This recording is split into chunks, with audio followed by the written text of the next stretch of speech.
Riddle me this, Bat fans. What makes up one of the best Riddler episodes in Batman the Animated Series?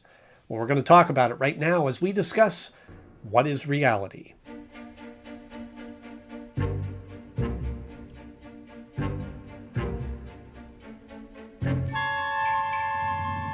Hello, friends. Welcome back to the show. It's always great seeing those familiar faces. And if you're new here, thanks for joining us. I think you're going to like what you see because this is the show where we talk about Batman the Animated Series and review each and every episode on the 25th anniversary of their original air date. And today we're talking about what is reality, which originally aired on November 24th, 1992. Where does a 500-pound gorilla sleep? What is this, some kind of joke? And be sure to stick around till the end so you can find out where I rank this episode in my list of favorite episodes of Batman the Animated Series. What's worse than a millipede with flat feet? If I remember correctly, this is probably my favorite Riddler episode. It is quite possibly the quintessential Riddler episode. It's a great challenge for Batman. It's a great threat. It's a great game and fun that Riddler's having with Batman in trying to see if he can catch him. And most of the episode takes place in a virtual reality world, which is just so nostalgic for the 1990s. So it's such a fun episode, and I can't wait to discuss it in full detail right after our 60-second rundown of the episode. There's a whole series of riddles that are appearing throughout the town, and Commissioner Gordon is talking with Batman about how all of the electronic files on Edward Nygma, everything is disappearing. Batman says, at least you have the hard copies of these, and then a mysterious riddle question mark labeled box appears at the police headquarters, and Batman and Robin go and check that out. Meanwhile, a couple of Riddler's thugs that are dressed as like cops are pulling out all of his files. They are examining the box. They eventually open it up and reveals that it's this weird computer-looking contraption. And then Batman goes to solve some of the riddles and ends up at the DMV, and where a car, self-driving car, is attacking Batman, and he gets this one final clue that leads him back to the police headquarters. Meanwhile, Robin has been figuring out that this computer is some sort of virtual reality system and invites Commissioner Gordon to sit down and try this out. When Robin goes out to get some snacks because he's hungry, then Commissioner Gordon taps into the computer and puts it on and gets trapped into the cylindrical spinning G-force sort of thing. And the Riddler is in the computer, and he's talking about, well, you can't unplug it, there's no internet, you got to come into the world and try to stop him. So Robin stays out with an earpiece wired to Batman, and Batman goes in to the virtual reality system and tries to fight Riddler on his own terms, and solves a whole series of riddles to eventually overcome the system and get Commissioner Gordon out safely. And then they find the Riddler is still trapped inside of the computer. I don't know, it shouldn't surprise me anymore. You wouldn't last a minute. So as you know from last Riddler episode, if you're so rich, why aren't you smart? No, if you're so smart, why aren't you rich? I'm a huge fan of the Riddler, so I'm thrilled that we now have another episode of the Riddler. We've waited a long time, or at least I have waited a long time to see the Riddler in Batman the Animated Series, and he finally shows up, and now we have two great episodes. Looks like Edward Nygma's making a comeback. And this is truly a great Riddler episode.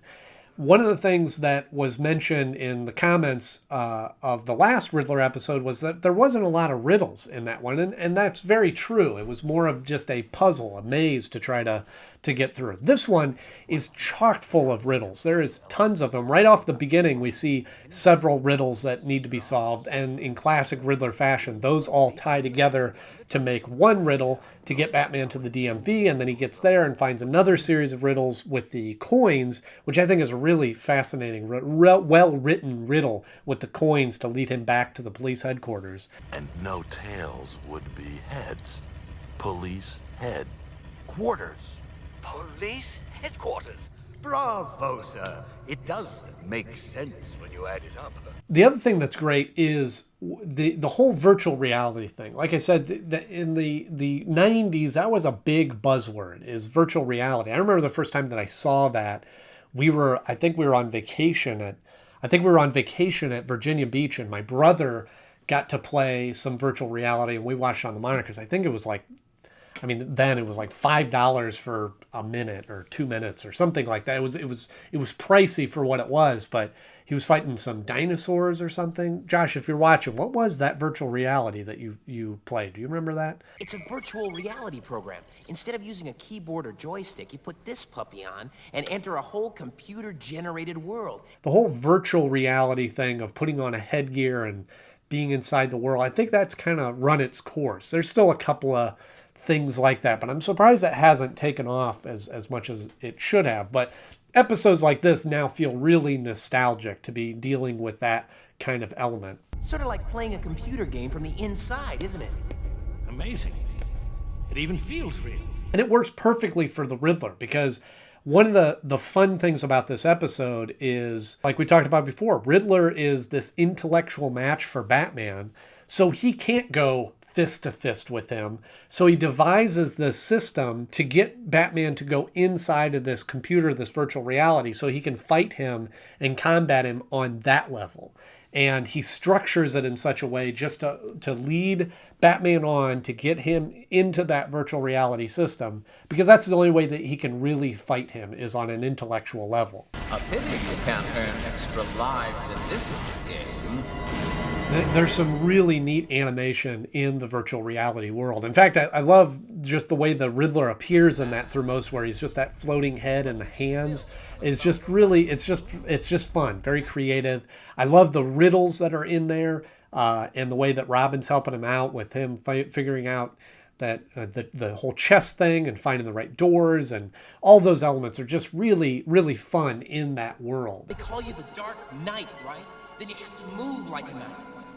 It's an opportunity to take Batman and put him into a new environment to battle these creatures. Like I talked about in the last episode, I tend to favor the episodes that take place in Gotham City, in Batman's world.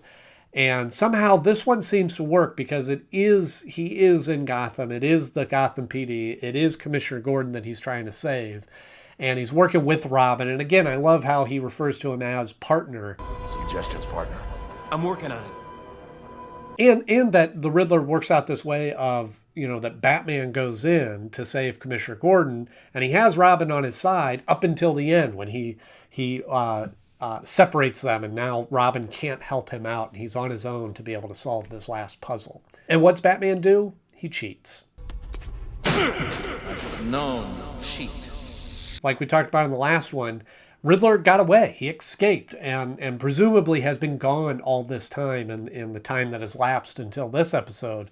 And it's almost like now at the end he is doubly caught. Not only do they trace him and find where he's at, but to find out that he is still trapped inside of the virtual reality machine. And how to get him out may be a riddle no one can solve. So when it comes time to rank this episode, all around a fantastic episode. It is just so much fun. This is what I love about the Riddler, is he creates this fun playfulness to his schemes, and has fun kind of toying with Batman, and can get away with some of the more off the wall elements in the sense of capturing him inside of a virtual reality computer. And he can get away with it, but still be very sinister and very deadly and very scary, that he has, the true weight of this situation is that he has Commissioner Gordon trapped inside of this machine, that if they unplug him or do anything, he could have a heart attack or die, or have too much of a shock to his system. So there's a real threat, but a playfulness, a fun scenario around it. So that balance is what's really fun about the Riddler. And this one, like I said, is probably one of my favorite Riddler episodes, unless there's one that I'm not remembering. Having said that, it does fit into my top 10 list of favorite episodes so far at the number 9 slot. Beats out Joker's Favor, because, I think that Riddler is just quite a dynamic character and just creates a really fascinating world for Batman to battle him in. But is it enough to beat out his Silicon Soul? I think because that has such a larger story, being tied with Heart of Steel. So I thought it fit in there higher, but there are some really solid, great, again, looking at the whole aspect of the episodes, there's some really well-written episodes and fantastic stories that are in there whereas this one's a great, fun example of the Riddler, and he's a very fun villain. The overall story isn't as dynamic or full or fleshed out as some of the other episodes that kind of rank higher in the top 10 list. Perhaps the questions are the clues, not the answers. Since this episode has a strong basis in the virtual reality world, let me know, what was your first experience with virtual reality? Like I told you, my brother played that in an arcade in Virginia Beach, and that was probably in the mid-90s, maybe 94, 95, somewhere in that area. So let me know, what was your first experience with virtual reality? Let me know in the comment section below. So as you know, if you've been following along here in the series, this is the last episode of Batman the Animated Series in airing order before they take their winter break. A lot of times TV shows will run somewhere in the fall to the winter, and then they usually take a month or 2 months off and then come back after the new year. And this is what that show does. So the next episode actually aired in January. I think it was January 10th. It's still the first season, but it's the last part of the season. So I'm going to be taking a break here, but don't worry, I'll be back very soon with a special episode talking about the future of this show and how I'm going to proceed in the future. And I want to get your input of how you would like me to continue to roll out these episodes. I'm having a blast doing this, and I want to continue it, but I want to get some input and see how we'll structure this in the future. So look for that episode very soon. In the meantime, if you enjoyed this episode, please click that like button. And if you've enjoyed what we've been doing here and you've seen a couple of these episodes of the Batman the Animated Series reviews, then hit the subscribe. That's a great way for me to know if people are enjoying this series of episodes. So the more subscribers I get based on these episodes, the more that I know that I'm on the right track. So if you're enjoying these types of episodes, please hit the subscribe. I'm right on the cusp of 200 subscribers. So if we can get this pushed over 200, then I know that I'm on the right track for Batman the Animated Series. As always, I'm Andy Knode. Thank you so much for watching, and I will see you real soon.